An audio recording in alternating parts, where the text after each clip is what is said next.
रब से जन्नत मांगे, इससे आली बहिश्त मांगे, इज्जत मांगे, शौकत मांगे, वस्सलातु वस्सलामु अला सय्यिदिल अंबिया'i वल मुरसलीन व अला आलिहि व अस्हाबिहि अजमईन, अम्मा बाद। फ़क़द क़ाल अल्लाहु तबारक व तआला फ़िल क़ुरआनिल मजीद वल फ़ुरक़ानिल हमीद। फ़अऊज़ु बिल्लाहि मिनश शैतानिर रजीम। बिस्मिल्लाहिर रहमानिर रहीम। अल हज्जु अश्हुरुम मअलूमात, फमन फ़रज़ फ़ीहिन्नल हज्ज फ़ला रफ़स वला फ़ुसूक़ वला जिदाल फ़िल हज्ज। वक़ाल तआला फ़ी मौज़िइन आख़र, इन्न अव्वल बैतिन वुज़िअ लिन्नासि लल्लज़ी बिबक्कह मुबारकन व हुदन लिलआलमीन, फ़ीहि आयातुन बय्यिनातुन मक़ामु इब्राहीम वमन दख़लहु कान आमिना वलिल्लाहि अलन्नासि हिज्जुल बैति मन इस्तताअ इलैहि सबीला वमन कफ़र फ़इन्नल्लाह गनिय्युन अनिल आलमीन। वक़ाल तआला फ़ी मक़ामिन वअज़्ज़िन फ़िन्नासि बिल्हज्जि यअतूक रिजालन व अला कुल्लि ज़ामिरिन यअतीन मिन कुल्लि फ़ज्जिन अमीक़। वक़ाल अन्नबिय्यु सल्लल्लाहु अलैहि वसल्लम, मन हज्ज फलम यरफुस वलम यफ़सुक़ गुफ़िर लहु मा तक़द्दम मिन ज़ंबिहि, औ कमा क़ाल अलैहिस्सलातु वस्सलाम। अल्लाहुम्मा सल्लि अला सय्यिदिना मुहम्मद व अला आलि सय्यिदिना मुहम्मद अफ़ज़ल सलवातिका बिअददि कलिमातिका व बारिक व सल्लिम। अल्लाहुम्मा सल्लि अला सय्यिदिना मुहम्मद व अला आलि सय्यिदिना मुहम्मद अफ़ज़ल सलवातिका बिअददि कलिमातिका व बारिक व सल्लिम। अल्लाहुम्मा सल्लि अला सय्यिदिना मुहम्मद व अला आलि सय्यिदिना मुहम्मद अफ़ज़ल सलवातिका बिअददि कलिमातिका व बारिक व सल्लिम। जिन अय्याम में हम अपनी ज़िंदगी गुजार रहे हैं या हमारा वक्त चल रहा है, हमारी सांसें जिन दिनों में, जिन वक्तों में चल रही हैं, इसको शरीयत ने अशहुरे हज कहा है, यानी हज के महीने।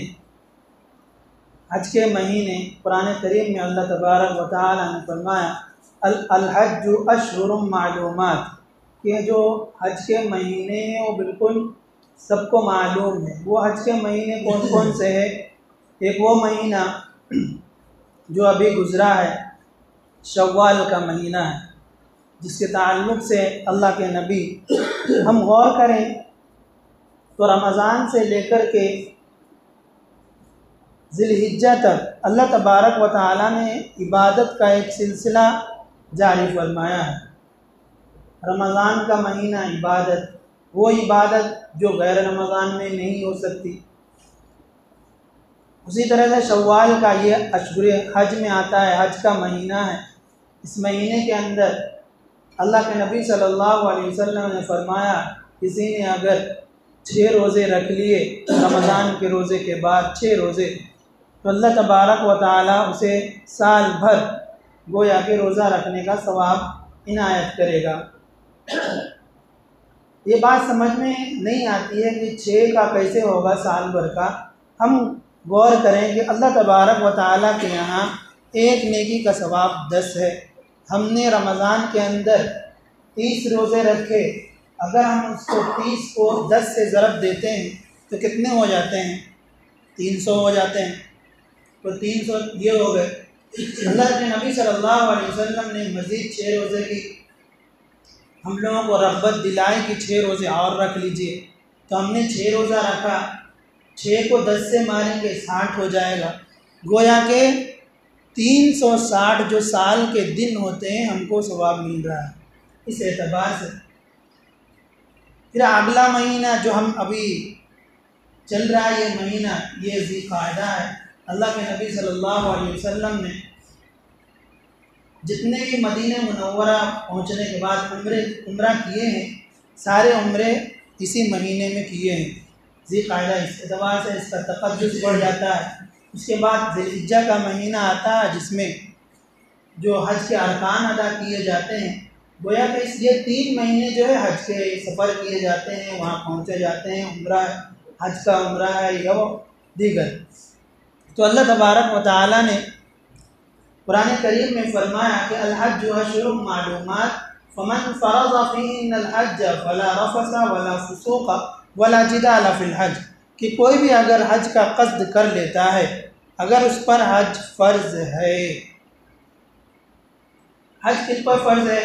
कुरान करीम में अल्लाह तबारक व तआला ने एक जगह फरमाया, इन्ना अव्वल बैतिन वुज़िअ लिन्नासि लल्लज़ी बिबक्का, इस रूए ज़मीन पर जो अल्लाह का सबसे पहला घर है वो मक्का है। मक्का को अरबी में बक्का भी कहते हैं। लल्लज़ी बिबक्का मुबारक व हुदल लिल आलमीन, जिसमें दुनिया के लिए, अहले दुनिया के लिए हिदायत का सामान है।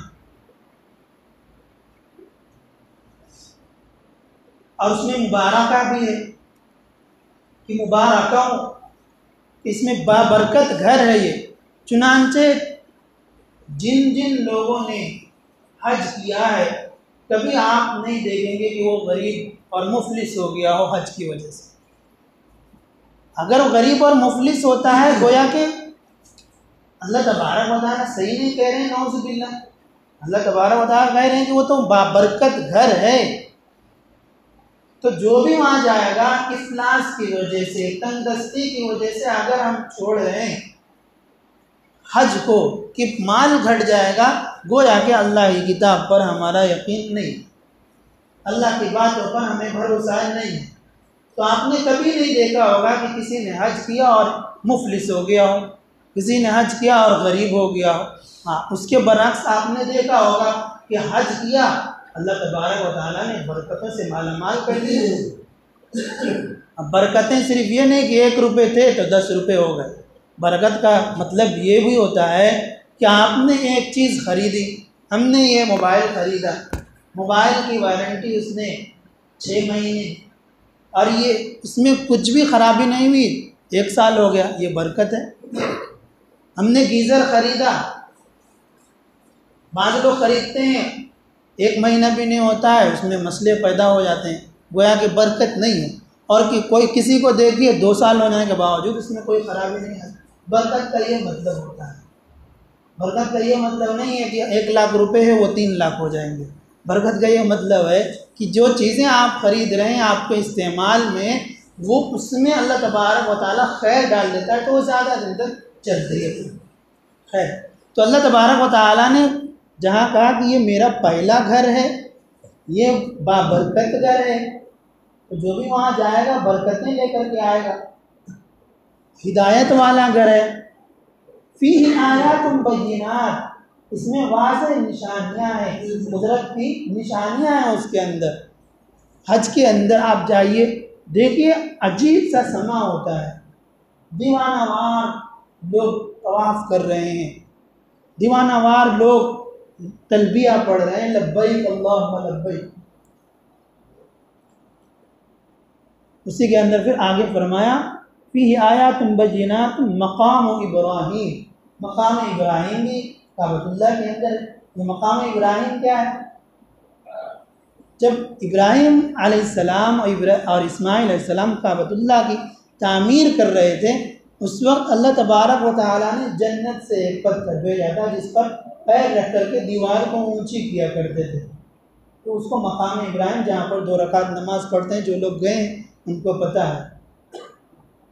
फिर आगे फरमाया वलिल्लाहि अलन्नासि हिज्जुल बैति मन इस्तताअ इलैहि सबीला, कि अल्लाह के इस घर का हज करना उन लोगों के ऊपर फ़र्ज़ है जो वहाँ तक पहुँचने की इस्तिताअत रखते हो, सलाहियत रखते हो।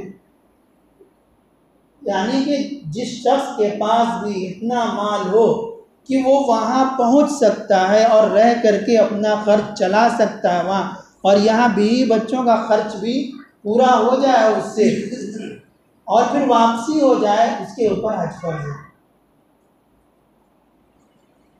ये नहीं कि हम करोड़पति बन जाएं तो ही हज फ़र्ज़ होगा।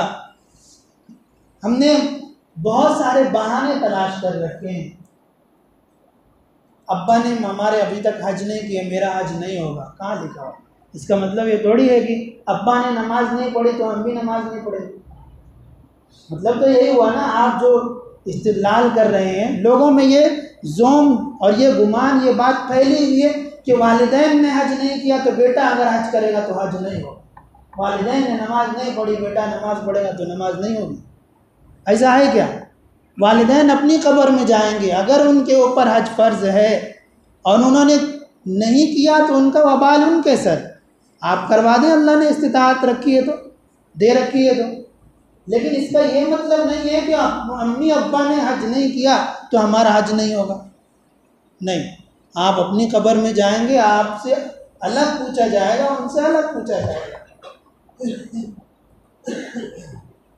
और भी बहाने हैं, बेटियों की शादी करना है, ये जिम्मेदारी भी तो है वालिदैन पे। हज बाद में करेंगे, बेटियों की शादी के लिए हज को रोकना सही नहीं है। आप जाइए वहाँ, पहले हज कीजिए, आपके ऊपर जो फ़र्ज़ है, आपके खबर में जो पूछा जाएगा आपके ताल्लुक़ से पूछा जाएगा। यानी कि बेटियों की शादी तुमने नहीं की थी इसलिए चलो हज नहीं किया, कोई बात नहीं। आपने गरीबों को खाना नहीं खिलाया हुआ है, नमाज नहीं पढ़े, चलो इधर तो नहीं चलने वाला है। या फिर आप गरीबों को खाना खिला दें, नमाज की छुट्टी कर दें, अल्लाह माफ़ कर देगा क्या? बेटी की शादी कर दीजिए, हज नहीं कीजिए आप, जबकि आपके ऊपर हज फ़र्ज़ है, तो क्या अल्लाह नहीं पूछेगा? भैया वैसा ही हो गया कि हमने 10 गरीबों को खाना खिलाया, नमाज की छुट्टी मार दी, कि अल्लाह जो है देखा ना, खिलाया 10 लोगों को तो अल्लाह माफ़ कर देगा कि चलो इन्हें तो गरीब को खिलाया, नमाज नहीं पढ़ा तो क्या हो, डंडे पड़ेंगे। अल्लाह ने जिस चीज़ को फ़र्ज़ किया है वो फ़र्ज़ ही है। हम लाख बहाने तलाश कर लें, हम अपने अटकल से, अंदाजे से, अकली घोड़े दौड़ा करके हम इस चीज़ से दुनिया में तो बच सकते हैं, लेकिन रब की नज़र से नहीं बच सकते, रब की पकड़ से नहीं बच सकते हैं।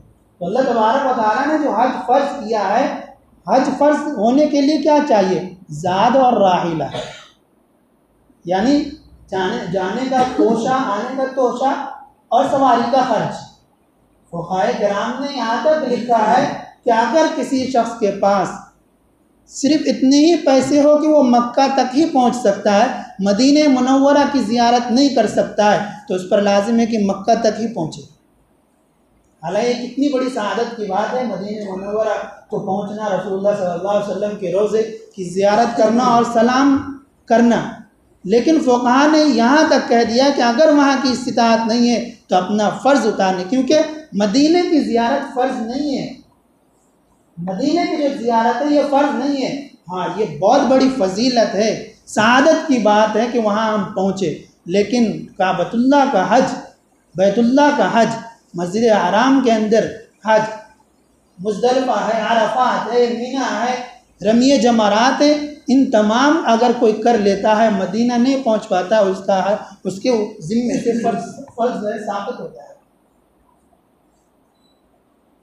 अब वहाँ ये काम, ये बातें, ये दलीलें काम नहीं आने वाली हैं कि बहनों की शादी बाकी थी, बच्चे अभी छोटे हैं, या फिर अभी क्या जवानी है, बुढ़ापे में कर लेंगे। ये शैतानी धोखे है, शैतानी जाल है जो हमको जकड़ रखा है शैतान ने। क्या पता हमने बुढ़ापे को देखना भी है या नहीं देखना है। हमने लिखवा के तो नहीं लाया कि मेरी मौत जो बुढ़ापे में आएगी, आने का तो मालूम रहता है, डॉक्टर बता देता है भाई फलां तारीख को आपका बच्चा होगा, जाने का किसी को पता नहीं, कोई डॉक्टर बता दे कब जाना है। तो सिर्फ इस बिना पर कि अभी हमारी उम्र नहीं हुई, बाद में कर लेंगे, ये शैतानी धोखा है, जाल है। तो अल्लाह तबारक व तआला ने क्या फरमाया कि वलिल्लाहि अलन्नासि हिज्जुल बैति मन इस्तताअ इलैहि सबीला, जो वहाँ तक पहुँचने की इस्तिताअत रखता हो, वहाँ तक पहुँचने की सलाहियत रखता हो, उनके ऊपर हज फ़र्ज़ है। इसी ताल्लुक़ से अगर कोई, अल्लाह के नबी सल्लल्लाहु अलैहि वसल्लम की खिदमत में एक सहाबिया आई पूछने लगी, या रसूल अल्लाह उम्मी मातत, मेरी अम्मी जो है इंतकाल कर गई हैं, लेकिन उन्होंने हज नहीं किया, लेकिन पता चल रहा है कि उनके ऊपर हज फर्ज था। उन्होंने पूछा, अब हज अनहा, क्या मैं उनकी तरफ से हज बदल कर सकती हूँ? रसूलुल्लाह सल्लल्लाहु अलैहि वसल्लम ने हुक्म दिया, फहुज, हज करो उनकी तरफ से।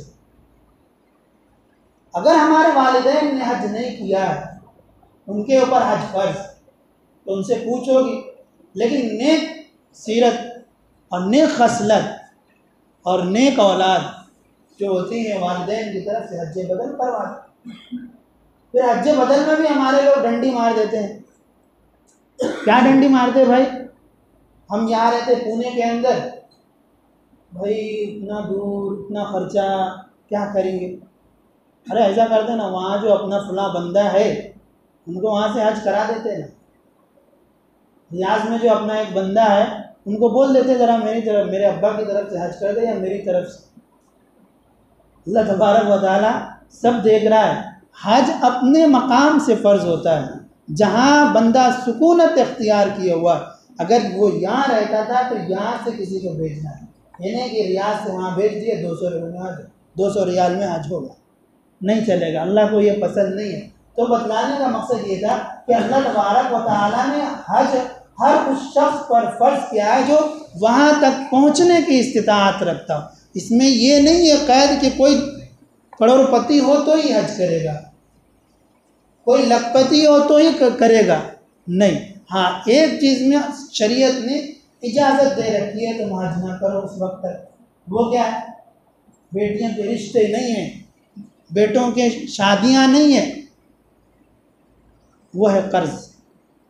कर्ज़ को शरीयत ने मुकद्दम कर रखा है कि आप अगर किसी से कर्ज़ ले रखा है तो पहले आप कर्ज़ अदा कीजिए, उसके बाद जो है आप हज अदा।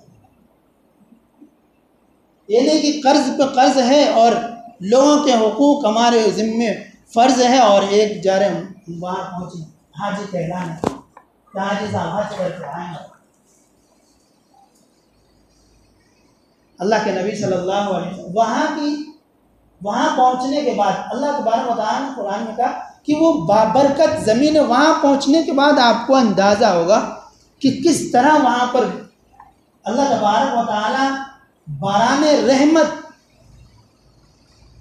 अल्लाह ताला की रहमत का नुज़ूल होता वहाँ पर अंदाज़ा होगा। एहराम बांधते हैं, वहीं से ये चाशनी और मिठास शुरू हो जाती। तलबिया पड़ा, वो चीज़ें जो जायज़ थी वो अब नाजायज़ हो गई। खुशबू नहीं लगा सकते, नाखून नहीं काट सकते, बाल नहीं काट सकते हैं और दीगर चीज़ें हैं।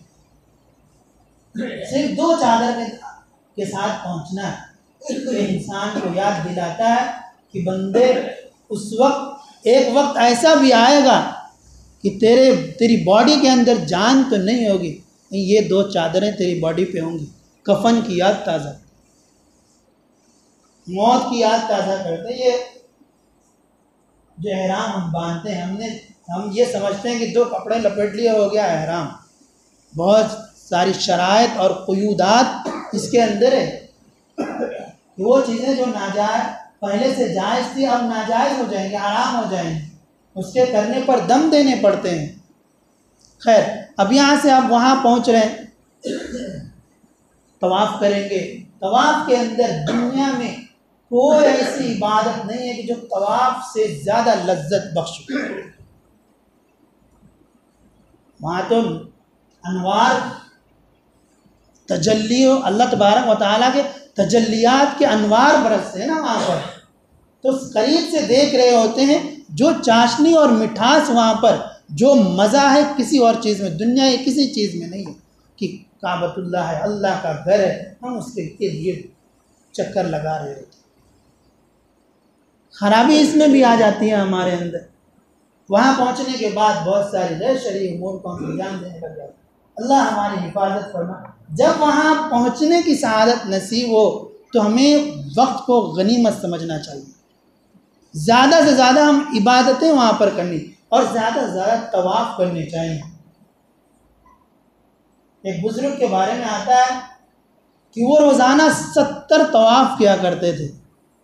रोज़ाना 70 तवाफ़। जो हज़रात गए होंगे 4-5 में ही बोलते बस हो काफ़ी, लेकिन रोज़ाना वो 70 तवाफ़ क्या करते थे।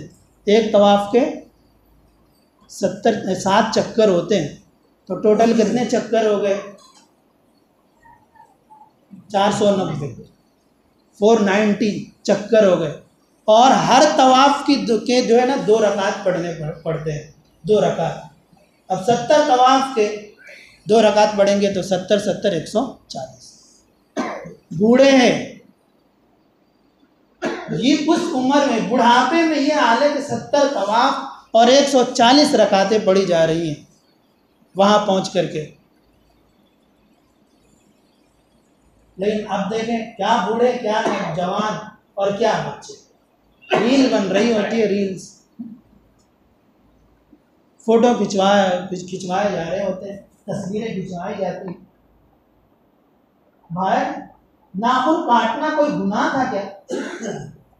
बाल कटवाना कतरवाना गुनाह था? खुशबू लगाना गुनाह था क्या? ये सब आपका काम था। लेकिन परवरदिगार ने एहराम बांधते ही ख़त्म, अब ये सब नहीं करना।